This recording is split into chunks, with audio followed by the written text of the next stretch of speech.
Olá, queridos e queridas, bem-vindo a mais este Conexões Ribeirão, o nosso encontro, o nosso bate-papo aqui toda semana, né? Sempre com um convidado ou uma convidada toda especial, sempre tratando aí de um assunto aí que está na ordem do dia, né?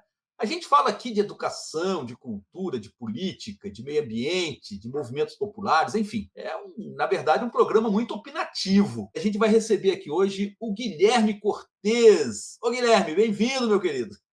Muito obrigado, Lades. É um prazer estar aqui com vocês e com todo mundo que acompanha o Conexões Ribeirão. Ô, meu querido, vai ser muito legal a nossa conversa aqui, né? Estou, assim, realmente muito interessado, assim, muito, né, preparado até para essa entrevista, né? É advogado, é professor, é colunista lá do GCN, né? Você é muito jovem ainda. Como é que está começando aí a sua trajetória profissional, meu querido? Olha, Lages, na verdade eu não sou de Franca. Eu nasci em São Paulo, morei em São Paulo, sou paulistano. Morei em São Paulo até os 18 anos, fiz ensino fundamental, ensino médio, ensino técnico por lá e me mudei para Franca em 2016 para fazer faculdade de Direito na Unesp, onde eu me formei em 2021, na metade da pandemia, né? Meu último ano de faculdade foi abreviado aí pela pandemia, de maneira remota, né? E desde então eu tenho atuado como advogado, tenho registro na OAB, atuo como advogado trabalhista, sobretudo em causas trabalhistas, só que também desde o começo da faculdade eu me interessei muito em dar aula, em lecionar. Então comecei no cursinho popular da faculdade, em outros cursinhos populares comunitários aqui da cidade, em cursinhos particulares também, e hoje estou me habilitando em licenciatura também para poder dar continuidade na carreira como professor. É você que nem eu, né? Eu nasci também em Minas, né? Lá no norte de Minas, no sertão mineiro e Curvelo. Mas me sinto ribeirão pretano assim de coração, né? Que nem você deve se sentir francano de coração. Exatamente. O Guilherme, mas vamos lá, eu queria saber de você o seguinte, meu querido, essa questão da educação, né? Qual a sua opinião, qual a sua posição como professor de um público tão especial que é a juventude, né? Nesse momento que a gente está vivendo? Olha, Lars, eu acho que a educação é um instrumento com muita potência, é um instrumento muito forte de transformação. Né? Muita gente transforma a sua vida pela educação, sobretudo a educação pública. As universidades públicas são as maiores produtoras de ciência no nosso país, têm contribuições gigantes. A gente não teria saído da pandemia se não fosse a vacina que foi desenvolvida por pesquisadores de universidades públicas. Né? E na contramão disso, infelizmente, a gente tem visto cada vez mais um desmonte sucessivo da educação, sobretudo a educação pública. Então, eu tenho um ativismo na área da educação, no movimento estudantil, desde o meu ensino médio. Eu estudei numa escola técnica em São Paulo que era muito mobilizada. Participei daquelas ocupações de escola que a gente teve no ano de 2015, quando o governo estadual, na época, o Geraldo Alckmin, quis, ele chamava de reorganização, mas a gente falava que era uma desorganização da rede estadual de ensino, porque fechava turno, fechava sala, mudava aluno de escola, ia criar um grande problema para os alunos das escolas públicas e das suas famílias, e com mais de 500 ocupações de escola no estado de São Paulo inteiro, a gente conseguiu reverter. E na universidade, que eu entrei desde 2016, a gente também pegou um momento muito difícil, que a Unesp a gente costuma dizer que é a prima pobre dentre as universidades estaduais paulistas, só que não só a Unesp, né? O percentual de investimento do governo do estado na USP, na Unesp, na Unicamp, Lages, ele não é reajustado, sabe desde quando? Desde 1995, antes de eu nascer. Acontece que nesse período essas universidades cresceram muito, se expandiram muito, abriram campos, instituíram cotas, tem uma série de novas demandas, só que o orçamento não acompanhou.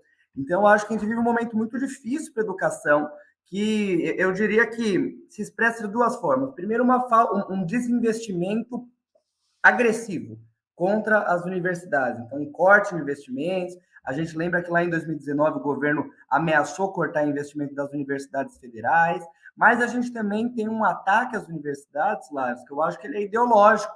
Então, que é quando a gente vê o negacionismo ganhando força, a gente vê as fake news, tentativas de reescrever a história. Então, hoje, o nosso maior nome da educação brasileira, que é o Paulo Freire, que é uma pessoa que é um orgulho para o Brasil no mundo inteiro, é inimigo número um do atual governo das pessoas que comandam a educação no país hoje. Então, acho que isso é uma inversão muito grande, eu acho que isso tem tudo a ver com o fato de que as universidades, que a educação pública em geral, elas têm uma potência de transformação muito grande que ameaça essas pessoas. A gente percebe, né, Gui, que na verdade não é só a área de educação que está sendo desmontada de forma cruel, né, e avassaladora. Na verdade, são todas as políticas públicas, né, que nós já tínhamos antes aí de Temer, antes do Bolsonaro, principalmente, né? Sim. Veja recentemente aí o assassinato dos 2 ativistas, né? Bruno e o Dom, lá na Amazônia, né? E isso a gente percebe, para quem acompanha mais de perto, é consequência direta do desmonte também das políticas públicas na área de meio ambiente, né? E eu sei que você também atua muito nessa questão ambiental, né? Como é que você está vendo agora essa questão ambiental nesse momento que a gente está vivendo? Olha, Lars, é com muita preocupação. Eu acho que todo mundo que é ativista ambiental tem consciência da situação que a gente está passando e vê com muita preocupação. O painel das Nações Unidas para as Mudanças Climáticas alerta ano após ano que está esgotando o tempo que a gente tem para reverter essa crise climática, o aquecimento global, que a gente precisa ter medidas enérgicas e urgentes para mudar a nossa matriz energética, substituir as fontes de energia poluentes por outras renováveis, o que precisa promover uma mudança estrutural na economia, na forma como os países se organizam hoje, e que o tempo do relógio está se esgotando, que a gente tem pouco tempo para poder reverter isso, para conseguir assegurar condições saudáveis de vida no nosso planeta. Então, acho que essa é uma ameaça muito grande, que não diz respeito só ao Brasil, só à nossa região, mas que deixa a gente muito apreensivo, porque ao mesmo tempo a gente vê ou uma letargia dos governantes, das pessoas que poderiam alterar essa situação, ou uma ação, vamos dizer assim, para intensificar essa crise, como a gente vê no caso do Brasil. Então, o governo Bolsonaro, eu acho que é um exemplo de ecocídio, então, que promove num ritmo muito acelerado, muito agressivo, muito intenso, não só um desmonte das políticas, mas uma política predatória contra os nossos recursos naturais. Então, Ricardo Salles, que é um acusado de crime ambiental, ter sido colocado para ser ministro do Meio Ambiente, uma pessoa completamente desqualificada, a negligência do governo diante das queimadas recordes que a gente tem registrado na Amazônia, no Cerrado, no Pantanal. Então, acho que é muito preocupante. E aqui na nossa região, não é muito diferente. Então, ano passado, aqui em Franca, a gente costuma falar que teve uma sensação apocalíptica, que a gente teve no intervalo de 3 ou 4 semanas, grandes queimadas, naquela época que faz seca aqui na região, agosto, setembro, queimadas muito grandes, que eu lembro que teve em Ribeirão também. A gente teve falta d'água aqui na cidade, porque secou um dos rios que abastece a população, e a gente teve aquelas grandes tempestades de poeira, né? Que foram, inclusive, notícia no mundo inteiro. Tudo isso são fenômenos, são expressões da crise ambiental que a gente tem vivido mundialmente, tem vivido no Brasil, e com mais força também aqui na nossa região. Então, acho que é com muita apreensão que a gente vê. E olha só, o governo Bolsonaro também é inimigo número 1 dos movimentos, principalmente dos movimentos em defesa de direitos, né? Então, e isso já está sendo percebido e interpretado nas próprias pesquisas de opinião, aí nas pesquisas pré-eleitorais. Como é que, por exemplo, a grande maioria das mulheres não vota de maneira nenhuma no Bolsonaro. Os pretos também não votam, né? E os gays, eu acho que não votam mesmo no Bolsonaro, né? E você participou ativamente, né? Lá da parada do orgulho LGBT, né, em São Paulo, deu entrevistas, enfim, se posicionou, né?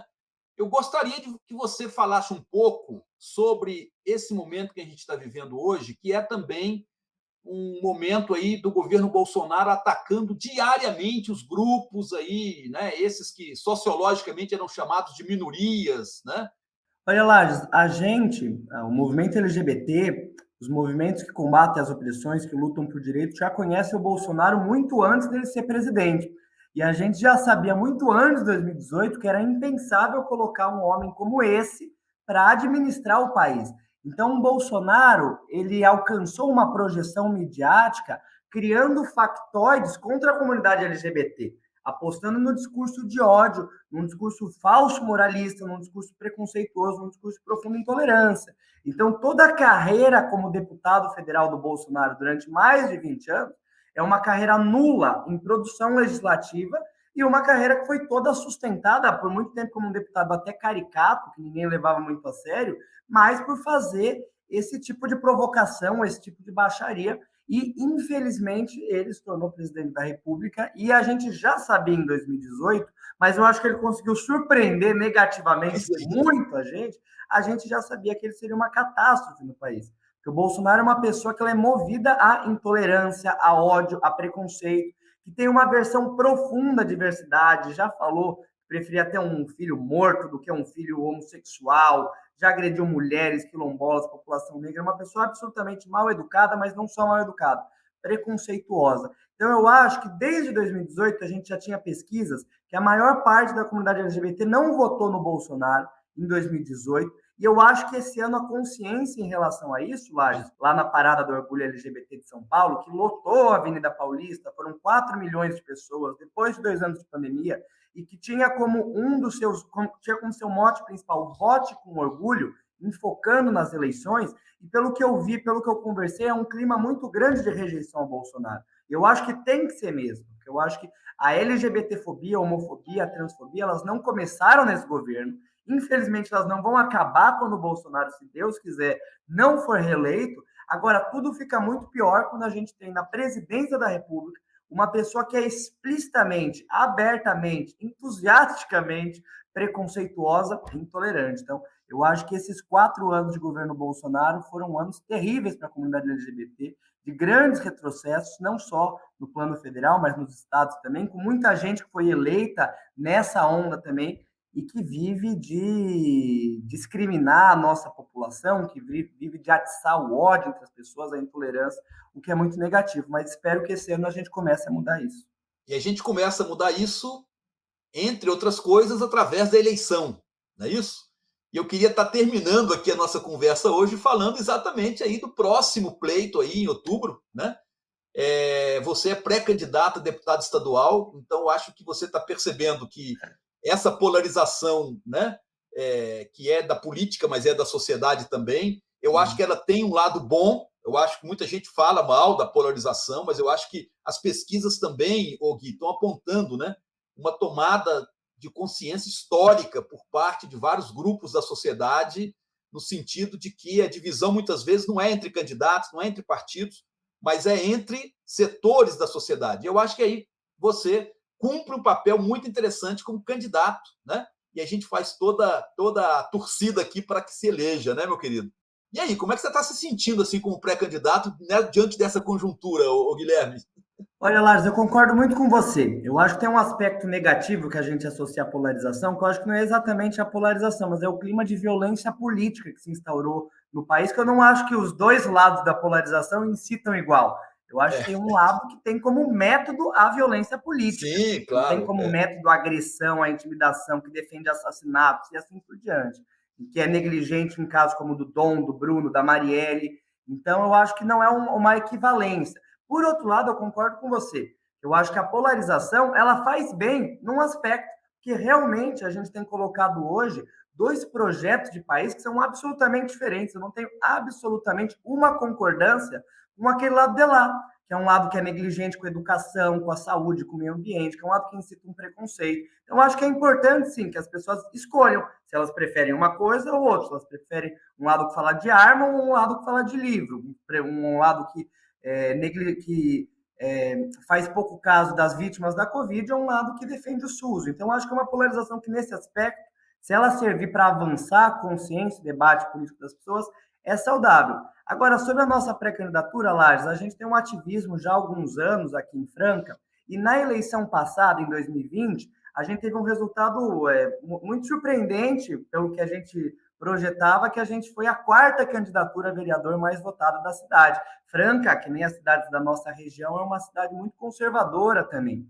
Então, tinha enfim, poucas expectativas de que uma candidatura de esquerda, uma candidatura jovem, ativista, LGBT, pudesse destacar. E a gente teve um resultado que foi muito feliz para a gente. Infelizmente, não foi suficiente para a gente conquistar uma cadeira lá, porque o partido não atingiu o quociente, mas foi uma votação que foi histórica, foi muito expressiva, a maior votação de uma candidatura assumidamente LGBT, a maior votação da esquerda em muito tempo na cidade, e colocou a gente numa condição maior de fazer o debate político na cidade, mesmo sem o mandato. Então, eu costumo dizer que a gente tem feito o mandato, e muita gente até acha que a gente está na Câmara por conta disso, a gente tem feito o mandato mesmo sem o mandato, trabalhado muito. Meu próprio ofício como advogado, a gente tem usado a serviço de oficiar a prefeitura, apresentar requerimentos, fazer denúncias, para aproveitar esse espaço. E para esse ano, Lages, para terminar, eu acho que é um ano muito decisivo, eleitoralmente muito decisivo. Talvez seja a eleição mais importante das nossas vidas, porque eu acho que a gente está numa bifurcação decisiva, definitiva, que eu não consigo imaginar o que seriam mais 4 anos de governo Bolsonaro, o Bolsonaro fortalecido por uma reeleição, mas não só o Bolsonaro. Eu acho que a gente também tem que mudar as casas legislativas do país, a Câmara dos Deputados, a Assembleia Legislativa, e tirar todo esse lixo que foi parar lá dentro para disseminar o ódio, o preconceito e para desmontar os nossos serviços públicos e retirar os direitos, né? Então, aqui em Franca e em Ribeirão, em toda na nossa região, eu acho que a gente tem uma demanda muito grande por renovação. Aqui em Franca, se você pega Lages, você deve conhecer, o deputado há mais tempo em atividade na Alesp, que é o Roberto Engler, é daqui de Franca. Ele está se aposentando esse ano depois de 32 anos como deputado estadual. Não é normal uma pessoa ser deputada por 32 anos. Eu tenho 24, ele tem mais de uma década quase de mandato que eu tenho de vida. Isso aí cria enfim, tem uma necessidade da gente promover uma renovação política, né? E ainda mais, eu acho que a gente tem novos rostos, novas pautas, novas bandeiras.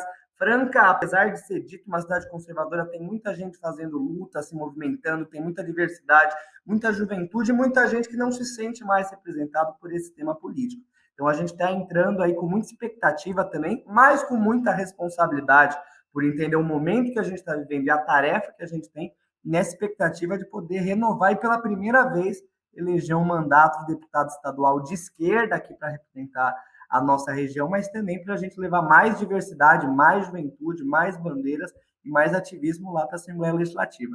Muito bom, Guilherme. Nossa, foi muito legal nossa conversa aqui hoje, meu querido. Nossa, que maravilha, viu? Olha, só tem que agradecer muito pela oportunidade. Adorei o nosso papo. Olha, eu que agradeço, viu? Você ter tido a disponibilidade, ter vindo aqui no Conexões, né? Vamos torcer para você. Foi uma entrevista maravilhosa. Você pode encontrar essa entrevista lá no nosso blog. Vai lá, é o www.professorlages.com.br, né? Pode nos acompanhar aí também pelas redes sociais. Estamos no Spotify, né? Vai lá no YouTube, vai lá no Facebook, né? Você vai encontrar realmente conteúdo maravilhoso como esse aqui hoje que nós fizemos, né? Com o Guilherme Cortes, tá? Um grande abraço, um grande beijo. Até a próxima.